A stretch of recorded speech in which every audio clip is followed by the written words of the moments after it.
Mr. Rahman, you say that you respect women and you believe that women can rise to leadership positions. Can I ask you how many women candidates has the Jamaat-e-Islami fielded in this election, in the parliamentary election? Not a single one, but we are preparing. You will not see any substantial number in any other parties also, because this is a cultural entity in Bangladesh. We are getting prepared for that. No, but we are not saying. But surely it's not zero in any other party. Why not have even one woman candidate? Answer is we are preparing for that. Okay, but what about the position of the head of the Jamaat? Could a woman take your place one day? It's not possible. It's not possible, because Allah made everyone in its own entity. What Allah made, yes, we cannot change it. It's quite remarkable you're saying this in a country where you've had women prime ministers for the past 3 decades. For decades, Bangladesh's politics has been dominated by 2 parties, the Awami League and the Bangladesh Nationalist Party. But there's always been a third force in play, the Jamaat-e-Islami, a political party based on Islamic principles. Long confined to the margins, the Jamaat was outlawed during the rule of now deposed Prime Minister Sheikh Hasina.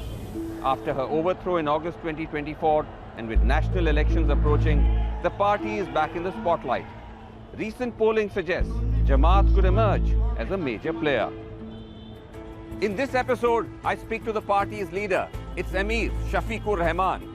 I question him about the Jamaat's controversial past, its role during the 1971 War of Independence, and its alliance with Pakistan.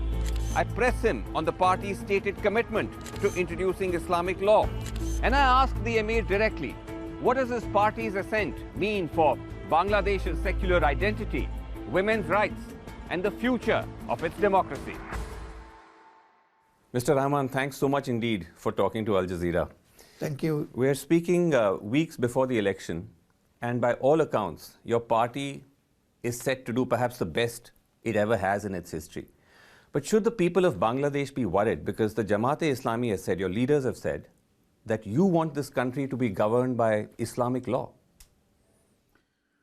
Thank you and welcome you here for taking my interview. You have raised a very critical question. We are going to participate in this election under the existing law of the country. We will try to perceive the sentiment of the people. We will not do anything against the will of the people. You're saying will of the people, but at a public rally in July last year, Mr. Mujibur Rahman, who I believe is your party's vice president or number 2, you were present at that rally as well. He said only Islamic laws should be followed in the national parliament in future, and there should be no place for man-made ideas or systems. But you will follow the speech of chief of the party. You mean to say yes. you reject what he says? No. I am not rejecting or receiving anything. Okay. But when you will consider a strategy from a party, then you will look to what the chief of the party is speaking. We are promoting the values which Islam recognizes. Say, for example, anti-corruption, transparency everywhere, yes, democratic rights of the people, human rights preserving. But those many would argue are already part of the statute. I guess the question is, and I think it's very important to have clarity on this, because sometimes it can appear that we get different messages from the Jamaat. If you come to power, will you bring in Islamic law? If it is essential for the betterment of the country, okay, then Parliament will decide the matter. It's not me. Parliament will decide? Yes. Parliament will decide the matter. Okay. Because you say this, you say it's still a matter of debate and discussion. That's what you seem to be suggesting. But in the past year alone, we've seen a number of positions that you've taken which seems to be pushing the country in that direction. Let's start with women. You proposed reducing working hours for women because according to Quranic principles, they can perform duties towards their children. Why would you make such a proposal in the 21st century? Who said? I never told like this. It's a proposal you made. It's been widely reported. No. What I told? Yes.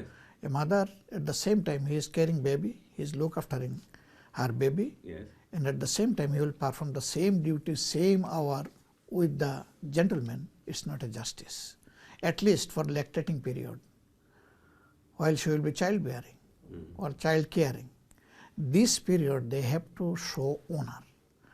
What we found actually, some sisters, some ladies, when she considered it's not possible to continue my job, he gave up the job.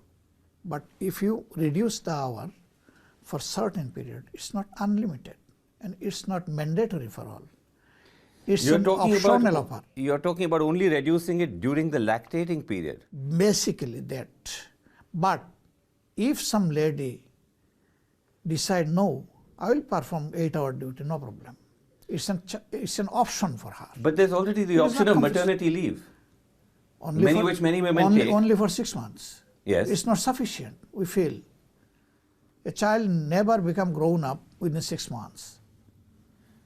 Okay, because you understand that your proposal has been received in a very different way. There's actually been protests about this. People have come out onto the streets, including the women of Bangladesh. They say whether they choose to work or stay at home. If I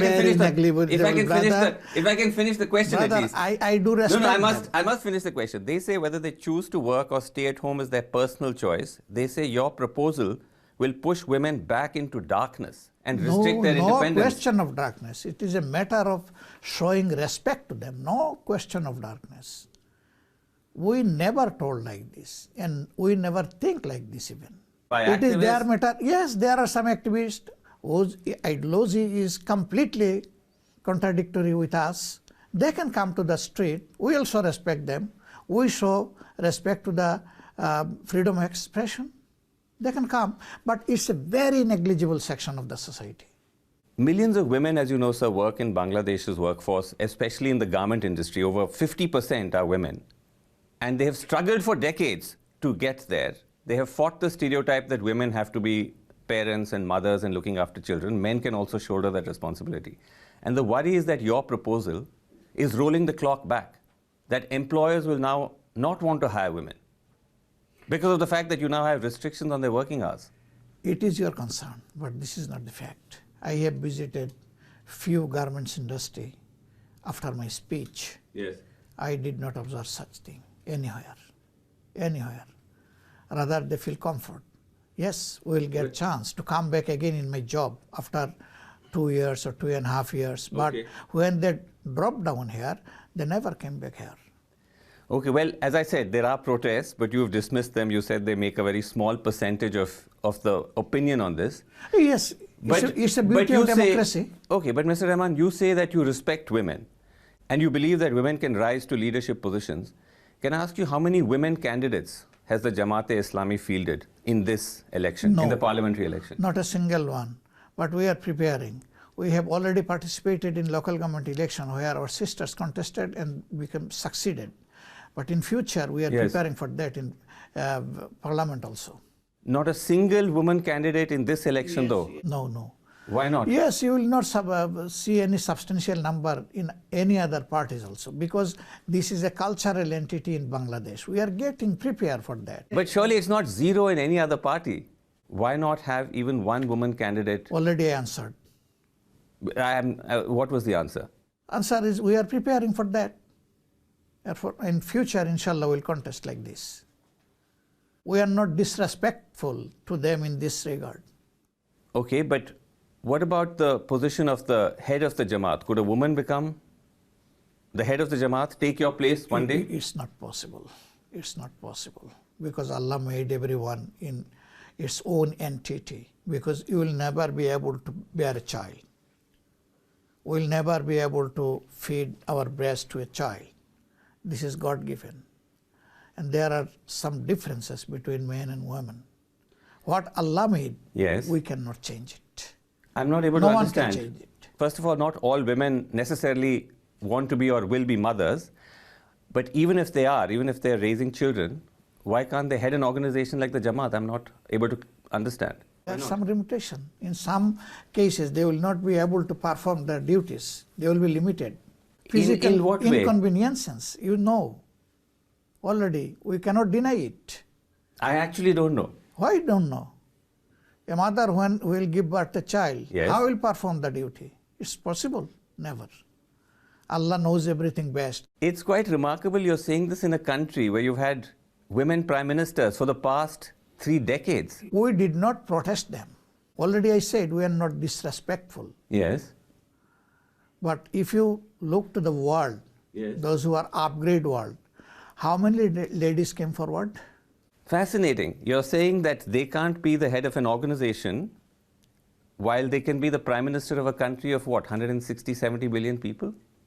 So clearly women are capable of leadership positions. Even most of the country in the world did not consider this feasible. This is the reality of the world. Many countries have had women leaders, sir, including yours. Few countries. It's interesting because you were actually part of a government with the BNP. You were part of an alliance government. Begum Khalida Zia, a woman, was the prime minister. Yes. You think she did a good job? Yes. As prime minister? It's not our decision. It's their party decision. Okay. We should respect this party opinion. But do you think we that cannot impose anything upon anyone? Mr. Rahman, it's not just gender rights. The worry is that the rise of the Jamaat also poses a real threat to cultural diversity, to media freedoms. Your student leaders have made very provocative statements against media houses and cultural institutions that were attacked last month. Say, for example? For example? Okay. Mr. Mustaqur Rahman, he's a Jamaat student wing leader of the Rajshahi University. He said at a rally on the eve of the attacks, we declare that the so-called newspapers, including Prothom Olo and the Daily Star, must be shut down. If any journalist from these papers is present here, they should leave immediately. Another Jamaat student leader who's at the Jahangir Nagar University reportedly said that Chhaya Knot and Udichi, these were two cultural institutions that were attacked, must be crushed to achieve Bangladesh's true independence. You have observed these statements, but you did not observe the statement of the party, Jamaat-e-Islami and Islami Chhatra Shibir. No, I'm asking you for your reaction to this. Yes, we have already given our reaction. We condemned it and we never supported it.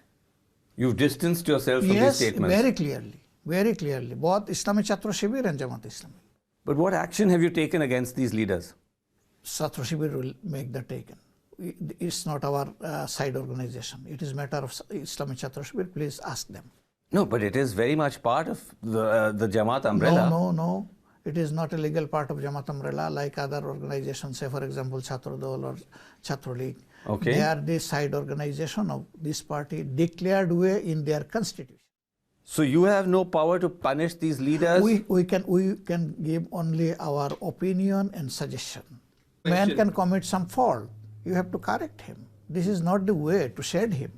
But if he repeat again, then you can take action. No, because he's saying that these organizations should be crushed to achieve Bangladesh's true independence. Yes, that's very strong why they language. have given warning to them. Okay. You don't think that that raises a question about how serious your condemnation is, that it renders it somewhat ineffectual if they just let off with a slap on the wrist? You can say. But what we did it sincerely. Okay, can I ask you, sir, what happens to minorities in Bangladesh if the Jamaat comes to power? I know that you said all faiths will be treated equally, but the Jamaat's record shows otherwise, doesn't it? What is that record? There are several instances I'm going to cite. Human Rights Watchdog said that when you and the BNP were in power in the 2001-2006 period, attacks on Hindus increased alarmingly. In most instances, the perpetrators were members of the BNP and the Jamaat-e-Islami. We are taking challenge. None from Jamaat-e-Islami have been engaged in such type of vandalism or any attack. You deny any role at all in any attack involving the Jamaat-e-Islami? Yes, since from the liberation of Bangladesh. And several times, we have very clearly uttered this. And now also. Okay, because say for example, okay, you reject Human Rights Watch. Please, let me ask you about the United Nations. Please let me tell. Yes. Hasina ruled the country for 15.5 years. How they ruled, everyone knows. In this period, there were so many attacks been conducted upon the Hindu communities, Buddhist communities. When anything happened, they make liable Jamaat-e-Islami for that. This is not, by the way, the Bangladesh government. This is Human Rights Watch. Let me tell and this is Human Rights Watch. It's an international watchdog. Complete my answer. Okay. But no single case been probed in the court. Ultimately, at the end of the day, it has been probed.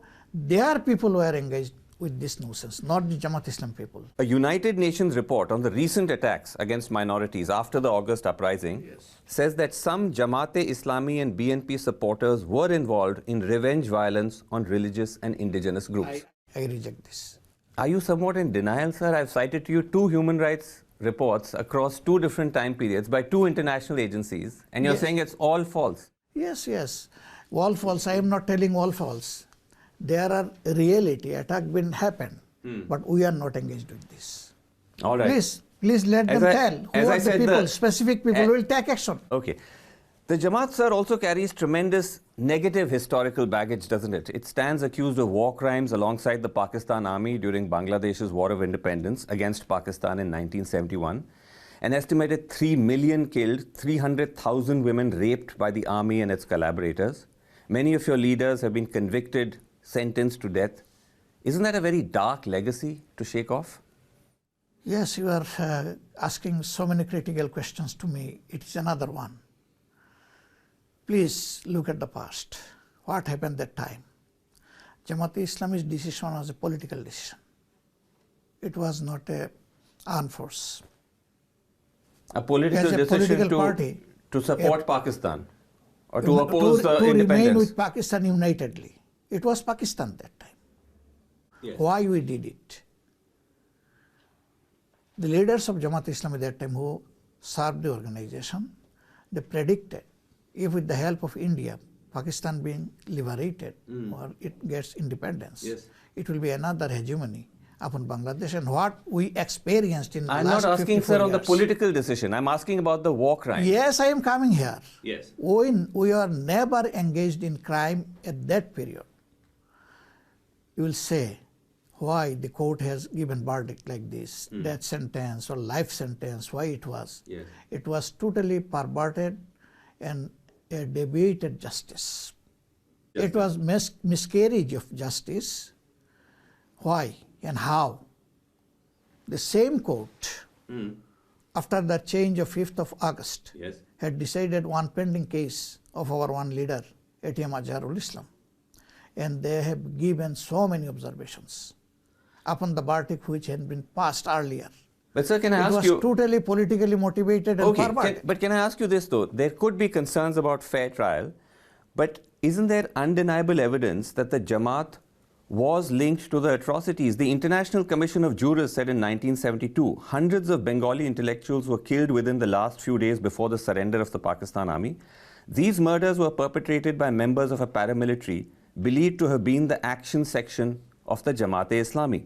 A New York Times dispatch from 1971 reports that throughout East Pakistan, the Pakistani army is training new paramilitaries. The recruits include adherents of the Jamaat. I can keep citing many such references. Yes, I am coming to this point. Look, during this period, there are some forces. Military was there, paramilitary was there. Yes. They were conducted and controlled by Pakistan Army, not anyone, not any organization. But the Jamaat was part of the paramilitaries carrying out these atrocities. I am giving you answer. Yes. If someone being engaged in any atrocity that time, why not a single case been filed against them? Even no GD, general diary in any police station of East Pakistan that time. Or in Bangladesh period in Bangladesh that time. Yes. Why not? So are you saying these accounts are all false? Why after 40 years it came? No, are you saying then all these accounts, the International Commission of Jurists, the New York Times, all of these are false? That time the evidences were fresh, witnesses were alive, and the memory was very quiet. But not a single leader been accused for that. Why? Can I respond? Yes. Sometimes, Mr. Rahman, it can take countries years to come to terms with the crimes of the past. The fact that a lot of time has passed doesn't necessarily absolve individuals or organizations of guilt. Brother, at that time Sheikh Mujib ruled the country for 4 to 4 years, and he got sufficient time. He also enlisted 195 war criminals, finally. And all of them were Pakistani men, not anyone from East Pakistan or Bangladesh. Leave aside. It's interesting, sir, because you said at an event in New York last year, you said if anyone has been hurt or harmed by the Jamaat-e-Islami since 1947, I seek unconditional forgiveness on behalf of all the individuals and the organization. You seem to be acknowledging that there is a problem.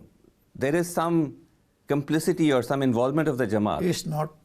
Otherwise, why would you say this? It's not matter of assumption, rather because we are men. We are organization made by men. Okay. So men can commit any fault. Including atrocities in 71? Fault and atrocity is not same. I never told atrocity. Okay. I told fault. Okay. That's why I seek pardon and will continue it. So you're saying these millions who were killed, lakhs of women raped, the Jamaat had nothing to do with it. Who committed these crimes then? Who committed this crime? I'm saying if it wasn't there are records. The army and the paramilitaries. There are records. We are not denying this. It is a reality of the history. I am not going to the number what you mentioned, but, but if a single man even been assassinated or a single mother been lost her dignity, we are quite respectful to them. My last question to you on this subject is, because it's election time, and I know that there have been similar denials from you in the past, or the Jamaat in the past, would you like to change the script? Would you like to apologize on behalf of the Jamaat to the people of Bangladesh for your involvement in the 1971 atrocities? If we commit atrocities, then we'll definitely seek pardon. Why seek pardon? We should be tried. But if not, if it is a garbage upon us, if it is we are the victim of this propaganda, why I should go to do this? Okay, I guess I've got my answer.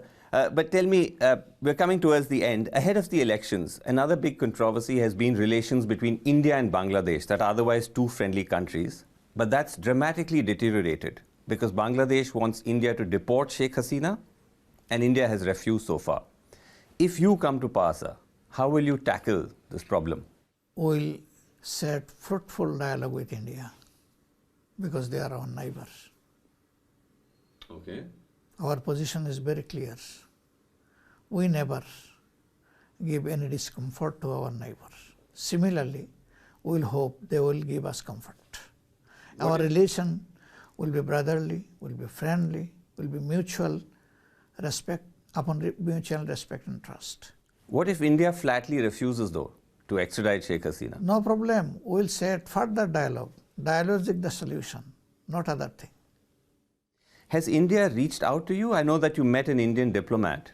Did any of this come up in discussion? Just one diplomat came to visit me after my sickness. Right. And that was not a political setup. So I did not discuss these things. It's not just about Sheikh Hasina, because last time when you and the BNP were in power, India said that Bangladesh had become a safe haven for anti-India insurgents. And the same accusation is being repeated now. Why question of anti-India? Rather you tell the people are pro-Bangladeshi. Why it India? We are pro-Bangladeshi. And every citizen should be own their own country first. You're not more inclined towards Pakistan, as many believe? No question. You have a historical relationship with them? We have no specific inclination to any nation or country. Rather, we are quite committed to maintain a just relation with all. My final question to you, sir. This election is meant to be about change, especially the millions of young people who are part of the anti-Hasina uprising. They would like to see change.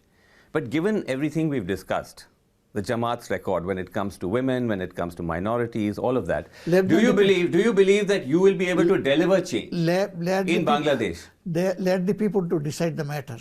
I can give a simple example to you. Okay. In 5 major universities, the student union election has been conducted. There are girls and there are boys. And they are quite sensible. They have given their verdict in favor of Islami Chhatra Shibir. Why? In favor of your student wing? Islami Chhatra Shibir. Why? Why?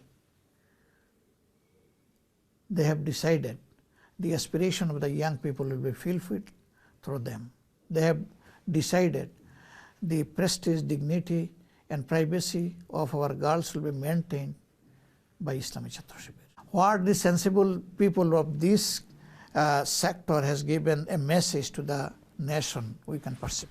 All right. Well, let's see how it goes. Mr. Rahman, thank you very much Thank indeed you so much for speaking to us and taking our questions.